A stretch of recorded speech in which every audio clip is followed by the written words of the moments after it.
Welcome back, ladies and gentlemen. We are here with the what is that, fourth game of the day? um, kind of losing Uh, track between all of our things here, but once again here with my boy Nate Holmes, and we're here for the next game, which is going to be Redeye Exxes versus Ignite, which we've seen already today a couple times. So Ignite currently at 2 wins in this group stage, and somehow they're going to be giving us 4 more games to cast today. Not sure how they're actually figuring out how to do that, but apparently that is what we have. So Nate, how do you feel about Ascension's and Ignite's chances right now? I think Ascension are looking favourites to win it. I've not seen a weak link as it is in their armory. They're playing really on point. Their rotations are on point. The team fights are on point. I think they're set to win the top of the league. Um, Ignite are looking solid. They struggled a little bit against Team Ascension, but their roster was um, a little bit loose in the first game where we didn't really have players in the positions they usually played. In the second game, we had Hollow in the jungle. He did really good work in that match. We had Fearless in the carry, which is not a position he usually plays, but he accounted himself really well. So I think they're good to go through. At the very, I think they're going to come in second at the very least. Well, we do have a draft here for Ignite versus Red Eyes EXs, or Red Eyes X's is probably a better way of saying that one. But I thought since the last Z was capitalized that it was important. But apparently it is not. So here we go. We've got a draft. The bands Belka and Revenant taken out, which is going to leave both Decker and the Grux available. So Grux not picked up or touched at all So in this draft. Again, this is so interesting to interesting. me. But what else do you see, Nate? Yeah, yeah. So we're going to see probably is that going to be a Faye support, which is unusual. I probably would have gone with a Narbash myself. The Fate's all right, but she's got no solid CC. She's only got the slow. Obviously, she can use a fly trap, but you don't really like to waste that as a peel mechanism.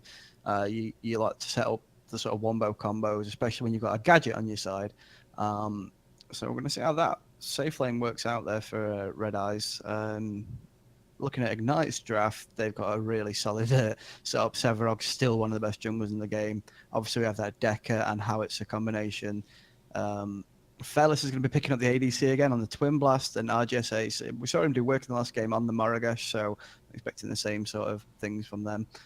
Um, as far as the draft goes on who wins the draft, I think Ignite might take it. Red Eyes have a little bit of a front line because they've got that Rampage and that Greystone, so they've got a really strong front line. And if Yin can get up and running, she's one of the slower ADCs to get up and running. If they can get her online without, taking too many casualties, I think she can definitely do work.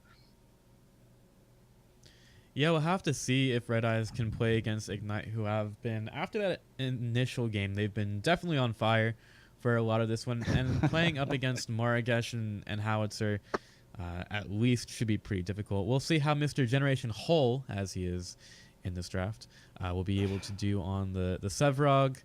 Subjugate should be working out pretty well for him. And I just think that the rest of his team has a lot of lockdown to combo with that as well. Or maybe even set up the Subjugate. So we'll have to see how that goes. Meanwhile, for Red Eyes, I mean, we've seen some of the more experienced and accomplished teams take care of and handle Greystones early. So I'd like to see how this one's able to do. I think that's just the main goal. It's not a really high skill cap hero. You just kind of run around, spin, jump, drop down from the air after you turn into a stone.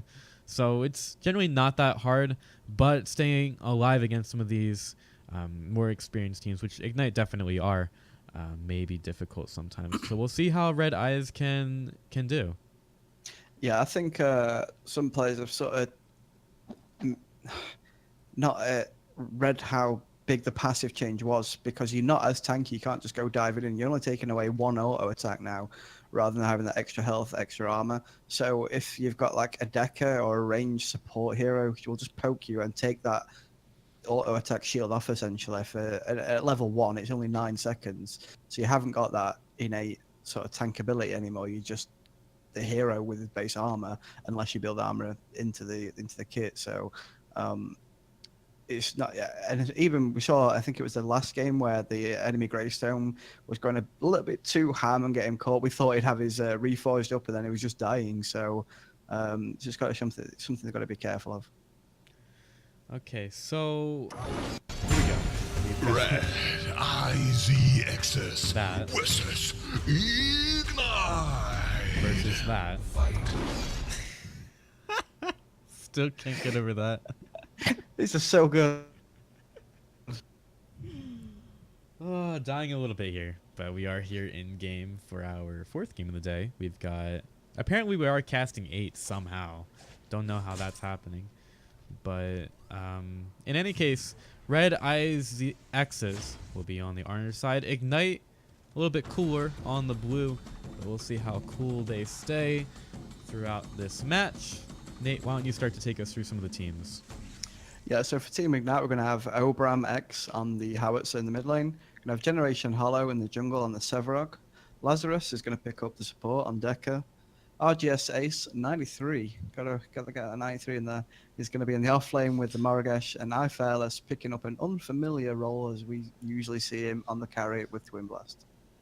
Meanwhile, for Redeye Exxes, gonna be Marjats playing the Gadget, happening to be on the mid lane. Rio Cashin playing the Greystone. We've got Boba 147 will be handling again. Hikes 93 playing the Fae, and then finally handling the jungle role. It's going to be HC Shubi. He should be a lawyer. I think he should be a lawyer. He's playing the Rampage. I'd love to see Rampage just turn up with a suit on, briefcase. I'm here to represent you in court. I think you'd win a lot of your court cases. Yeah, possibly. I think Rampage could probably just beat them into submission, and then it would all be okay. We got a deal. You're all right. Probably taking a lot of damage over here in the jungle as a Sevrog. This is probably a result of the changes to kiting inside the jungle. Also taking the green buff very early that he decided to do. So it's going to help him to work through some of these last jungle camps. But he might not have as much of that green camp as he tries to go for some ganks with the river buff. And he's actually going to lose the green buff there. So maybe not as effective as he might like to be, but we'll see how he works with it. Yeah, I think Sevarog suffered with the new jungle changes because he wasn't the best at the kiting and smashing through the camps to begin with. First blood, possibly on the Rio Cashin, but he's going to make it underneath the safety of his own tower. I know it's difficult to see that with the observing, but it was happening. He was actually getting quite low.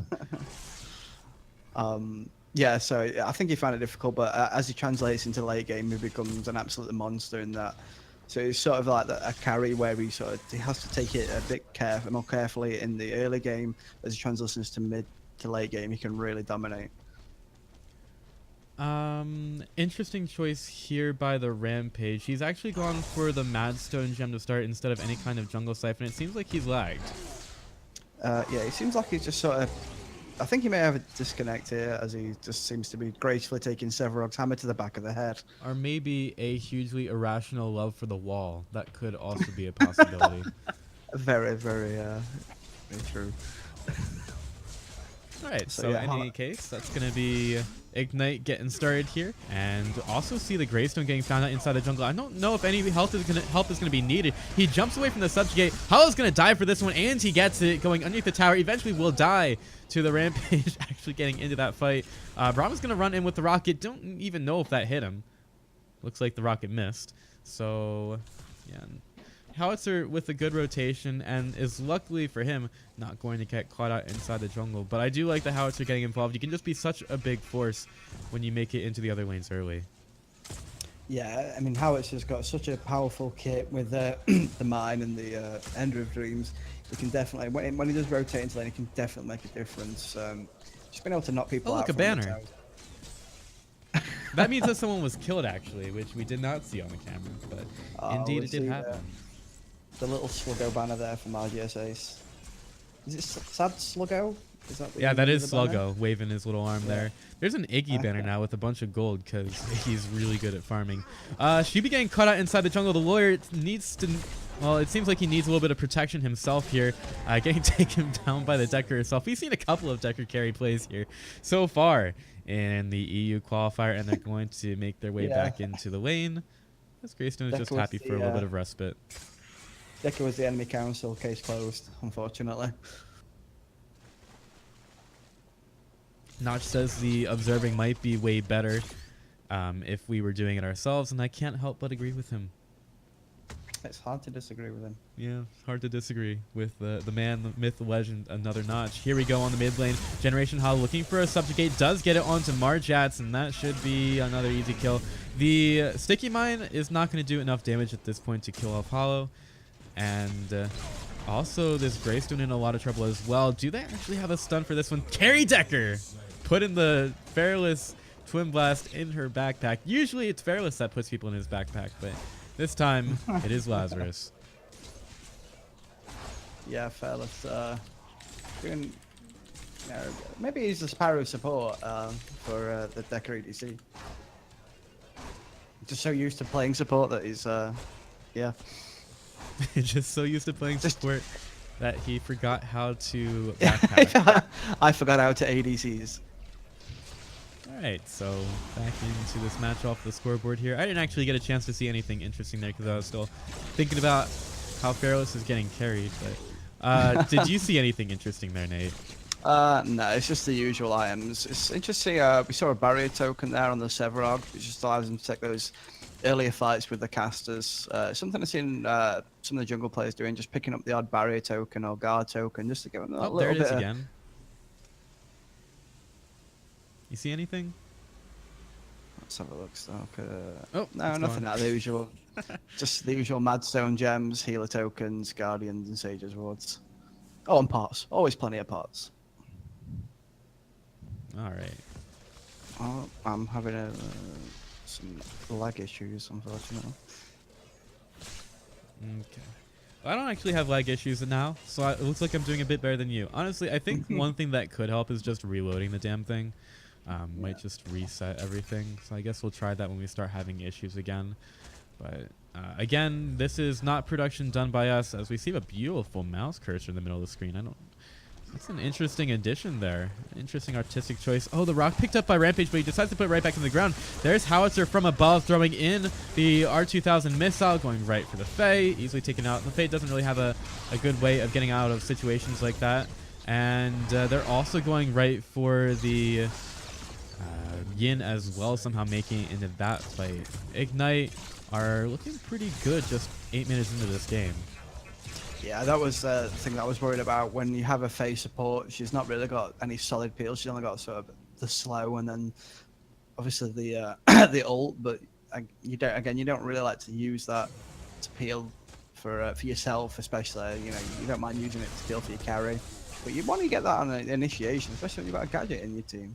Carry Decker picking up the green buff inside the enemy jungle, which was again taken away by or from the Redeye Exxes. And maybe Fearless could be in a little bit of trouble here. Faye is making her way over there, and Rampage is in support as well. Can he hit the rock? I guess only time will tell. Let's see if his health goes down at all, because that's the only way that we have of knowing if he's going to get hit with the gank here. I don't know if the rock is there. A little bit of damage, but Fearless manages to get out of that situation. Sorry, I'm so used to clicking on the mini-map that I went to click on the Cleanfeed mini-map and it just paused it. So sorry. Oh. Sorry about that. Sorry, guys. I'm so used to actually watching what's happening. That's okay, because you don't have to resync. This is all done for you. One of the nice things of using this quote-unquote clean feed. Brought to you by Gax. I should be an advertisement guy. Definitely. So Greystone at level 5 here does have his stone form available, the reforged. Ace is making his way around here as the Moragesh. Meanwhile, a tier 2 tower is being taken on the other side of the map, and I think a kill as well. Let's see who's low. Looks like it's the Greystone, so he's probably going to get that. Nope, not going to have the reforged pop just yet. Probably doesn't want to right now. Would love to keep that up when it is at level 1 on that ultimate ability.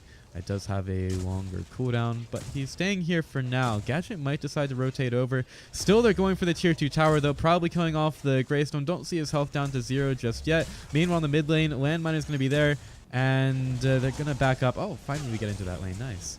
I like it. Yeah. Unfortunately, we got to see a Howitzer just hitting minions rather than a team fight. And now at 10 minutes, looks like Ignite are just ready and waiting for the Raptors to show up. Looks like somebody might have been right on time to the party while someone was early. Quick tip there, guys. You do not want to be the person that shows up early to the party, because that is when the party hasn't even started. And let me tell you, if you're early, the party does not start when you walk in. Yeah, so that's when the other enemy team just start rampaging through. The enemy True. rampage, I mean, the rampage HS Shubit is not actually hit level 5 yet, or is that just a spectator bug? Because I found it hard to believe that he's still on level 4. Yeah, I mean, it just doesn't look like Red Eyes are able to find a whole lot of levels around this map. Most of them at level 4. We've got 5 on the Yin, 6 on Greystone, and then Gadget's doing the best at level 7, but she's the only one who's barely managing to catch up in levels, whereas in the CXP, I can't really imagine that Red Eyes are too close at all, especially with the massive towers on the Ignite side. Ace managing to dodge the rock from Rampage, just able to outplay him a little bit there. But oh no, Rampage wants this one. He's so angry right now, and Generation Hollow was waiting for him. Can they catch up to him? He's going to jump away with the leap. Can Hollow catch up? Though he should have a subjugate. Is he going to throw it? We've got Hauser with the landmine. They knew that communication was there. Finally, he throws out the subjugate, popping the Reforged on Grayson. They'll drop down the Make It Rain on him. All these rains of bullets and missiles and all that other crap that Howitzer is going to throw down from above. It's going to be going in there, but here comes the rotation from Red Eyes. Can they do anything against this very tanky Sevrog? He's going to get the sticky mine on top of him and rush away from it. He will. Meanwhile, on the other side of the map, we've got a tier 2 being threatened. Yeah, this is what I was saying earlier about the Sevrog, where he does struggle a little bit early in the jungle, but as he gets those stacks, he becomes so tanky that he can just... It's unbelievable some of the times when I've seen Sevrog got to max rank. He's just sitting there just taking inhibitor shot after inhibitor shot, just not a care in the world. Especially when they build up sort of items like... oh my god, I forgot the item, the one that gives you health back when you get stunned. Quenching skills? Or no, the Oxygel? Yeah, I believe it's Toxigel. But when they get something like that on board, it is really difficult to kill an enemy Sevrog, because you're trying to, like, obviously peel for your team and get that CC onto him, but he's just giving him health back. So I would like to talk about this a little bit. We saw some Rust Breakers in the last match by Ascension, and we see Twin Blast with one right now. A lot of players... this is a fight, guys. We don't need the scoreboard, although it is a bit unfortunate that the scoreboard blocks out like the entire screen when we look at it. But just Red Eyes trying to force Ignite away from their tower. But we've seen some Rust Breakers picked up, and you would probably have more experience with this than me. Do you see a lot of that on the EU side? Some of the carries, yeah. I mean, I've seen, especially so a case in point is more like the Revenant, where the decision is between Rustbreaker and the Meltdown, and I've seen both used, and both a good effect. I suppose it's how you want to play your carry, essentially.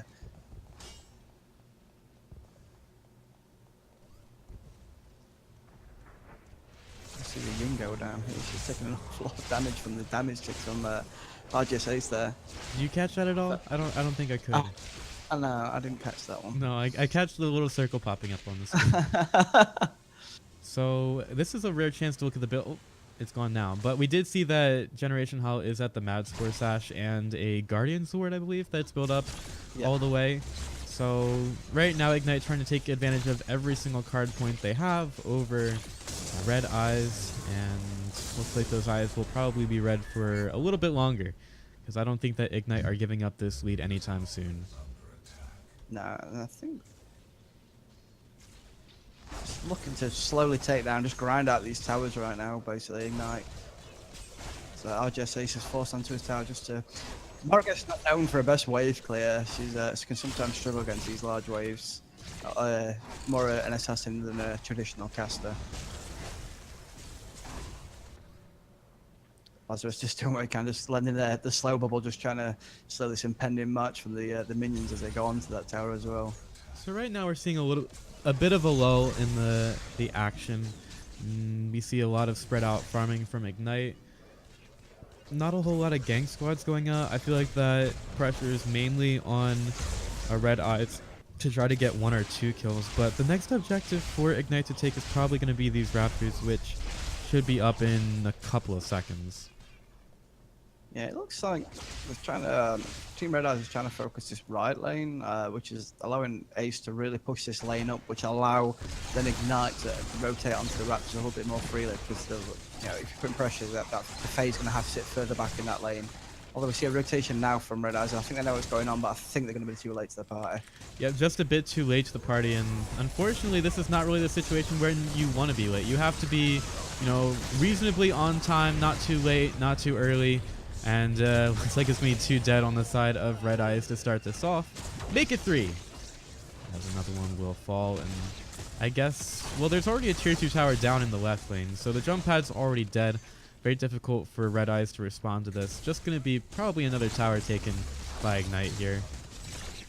Yeah, Faye's going to try and do what she can, but unfortunately, I think it's going to be enough as that Sevarog's just so tanky right now. He's just tanking everything right now.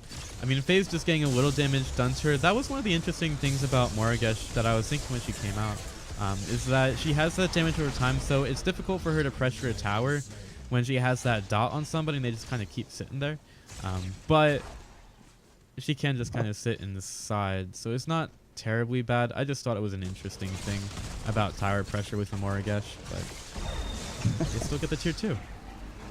Yeah, it's Generation Hollow bringing down that big hammer on the Faye's head there, and just it's not like they're going to push. They're a bit below, so just going to go back in and take some of the jungle camps before they regroup and look for the next push. So if you were experiencing a couple of technical difficulties that were not related to the clean feed that we're getting on the Twitch stream, we do actually have quality options available on our YouTube. So if you use the exclamation YouTube in the chat here, you'll be taken to a YouTube feed of this exact same thing. And you do have quality options there if it's a bit difficult for you to watch on Twitch. So we do have that available to you guys because the stream is not associated with the PCL at all. We just happen to be working this qualifiers. And because of that, we're not partnered with Twitch, so we are able to stream on YouTube as well. So if that works out for you guys, then feel free to go over there. Yeah, we just thought we'd do the people service, because we appreciate not everyone can speak German, and we just like the sound of our voice. I like the sound of your voice, Nate, as I think that Ignite might as well as we get into the next team fight. Decker trying to go forward. We look finally into the rest of the action where Marjats is getting taken down. Meanwhile, Generation Hall seems to be swinging on the backside of these things. They really do need to take the OP or defend their tier 2. They might not need to worry about this push on the left lane, although they do send the Howitzer to go deal with it. So they might lose their tier 2 tower. The last time the jump pads will be used on the side of Ignite, which is definitely admirable for Redeyes. They managed to get a tier 2 tower out, something that a lot of teams might not be able to do just being so flustered against a very experienced team. Yeah, I think that's a good thing. I don't think they felt they could contest the OP. So at least getting that tier 2, taking the jump pads away from Ignite, and at least having one lane pushing for them. So if Ignite try and do a prolonged siege, if they have at least one lane in their favor, they could still do something with it. I don't think this push is going to stop anytime soon from Ignite. Fairless leading the way on his Twin Blast, or maybe the push does stop. They have Sevrog working on the right lane, trying to get that tier 1 tower down, which actually hasn't fallen just yet. Howitzer pushing in the left lane. So this is going to be the slow Bernie from Ignite. Trying to light that fire underneath the inhibitor, burn that down, and maybe try to put an end to this game. Yeah, I'd probably like, while they have the OP buff, I'd like to see a more concise effort to push down an inhibitor. This splitting doesn't seem too beneficial. Now we have the sort of reduced / extended OP buff. I'd like to see him just, really secure an inhibitor, but they feel that this approach will benefit them and just make sure they can lock out this game and take the win. Gosh, look at the damage onto the Rampage. Nearly killing him off there. Nearly taking the Reforge off of Grayson. Actually does pop it there. Meanwhile, Yin will go down to Bobo. And he didn't even get a chance to stand up. He just got knocked right back down on his butt. On his buttocks. The Greystone is dead. And very last-ditch effort Tesladone popped out by the gadget, but she's hardly even doing enough damage here to the rest of Ignite here. And Sevrog still pushing it on the right lane. I mean, they're just trying to push out whatever they can right now. And remember that the Greystone doesn't... He must have just respawned after getting that Reforge pop as well. These respawn timers are solo. The only thing that Ignite have against them here is the fact that these respawn timers are solo, and eventually they're going to have to kill off the core. But they get the landmine back on the Gadget, take her down with Braum, and they're going to go right to try to end this game. Bravestone trying to get out. He definitely doesn't have his Reforged up just yet, and yeah, he's going to die as well. Making it rain. Paying the bills and the containment fence on top, killing off Bobo with the OP buff. They just need a creep wave here, the minion wave. They're both fine. Get off me. And yeah, Rampage is going to fall as well. That should end it. Ignite taking the game over Redeye Exxes and continuing their Group A campaign in the EU Qualifier.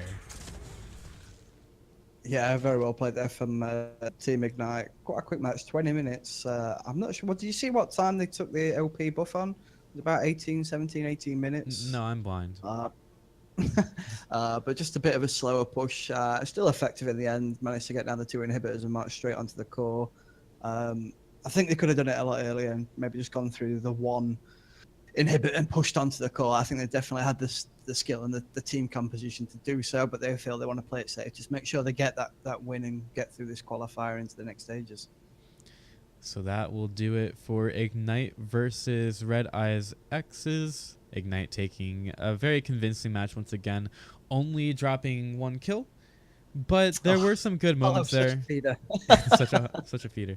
Redeyes did put a couple of good fights into this one, so we'll see if they can actually get a little bit further in this one. They did play against a very tough team in Ignite, and the rest of the qualifier, they might have a bit more of a good time against. So we'll see what happens there. But that's going to do it for this game, and we're going to go to a pretty lengthy break, about 30 minutes until the next game. So we'll have to see what we can bring you after that.